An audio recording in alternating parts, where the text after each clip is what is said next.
In this video, I'll show you how I did the ring wraith gauntlets part 1.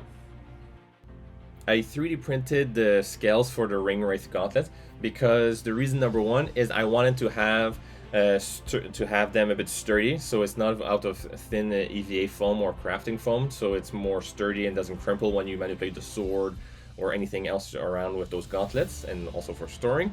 And then the reason number two is when you move those scales together, it gives this nice clicking effect when you have all them assembled. So I went ahead and 3D printing them. Once the 3D printing was done, and it was now time to add a small hole so I can easily connect my rivet to the leather strap at the later step.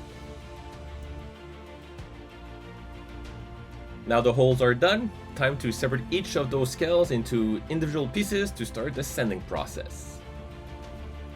To help remove the leftover support under each of those scales is I use my Dremel, and then after I use my Dremel is I went to use some 80 grit sandpaper to help refine and sand it to be a bit much better, and then I finally went with my filing rounded file to help clean that up. Now it's time to do the sanding on top of each of those scales. So I started with 80 grit sandpaper, and then I moved on to 120 grit, and then after that I moved on to 220 grit, and then I finalized with the 400 grit sandpaper for sanding each of those scales. And here you can see the difference between a sanded scale and a non-sanded scale. One scale down, unfortunately, I have to do many more scales to be sanded down.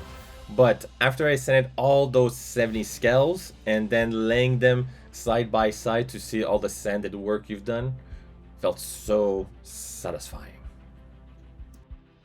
Now the sanding is done, I went ahead and used some Bondo to seal each of those if there's little defects on the scales. When that was done on each of those scales, I went ahead and started sanding them down. So I used with 120 grit first, and then I jumped to 220 grit sandpaper to smooth it down, and I finished with a 400 grit.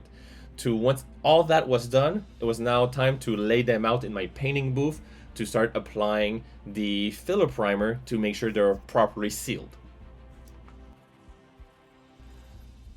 Once I finished doing the filler primer, I went and used my 400 grit sandpaper and started sanding each of the individual scales to just bring it to a nicer, smoother finish before I start applying my paints.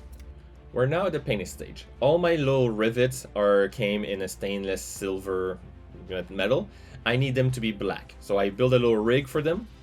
Then I used Krylon Metallic black to paint all of them black, and I used the same paint for my scales to have them all in the same black, for I have a nice pure black metallic base, as you can see here.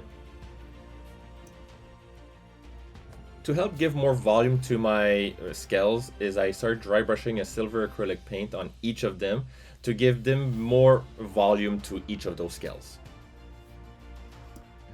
I went and used Scrag Brown and dry brush at the bottom of each of those scales to give the base of the rust.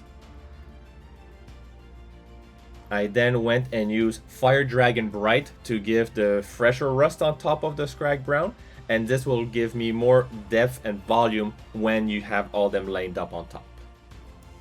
Now the painting is done. Now it's time to start cutting leather strips so I can connect each of those scales together.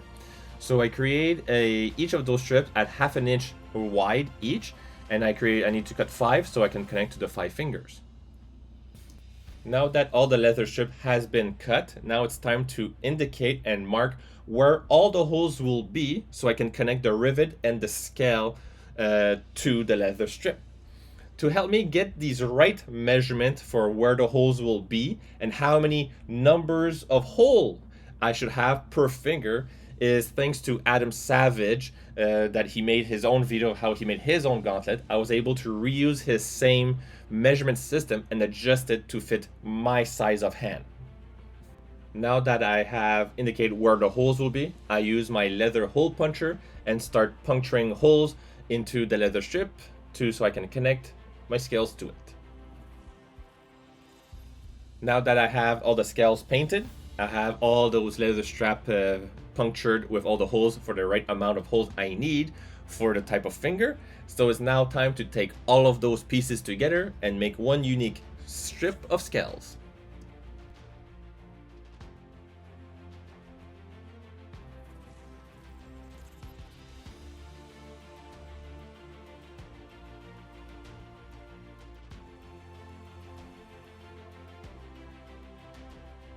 To make sure my rivet blends properly with each of those rusting area is I just went ahead and applied the same rusting effect to each of them. So now it's time to connect the scale strip to the glove. To do this is I applied contact cement on the leather strap piece only for the scales, and then went and added contact cement on the middle of the glove thing for each finger.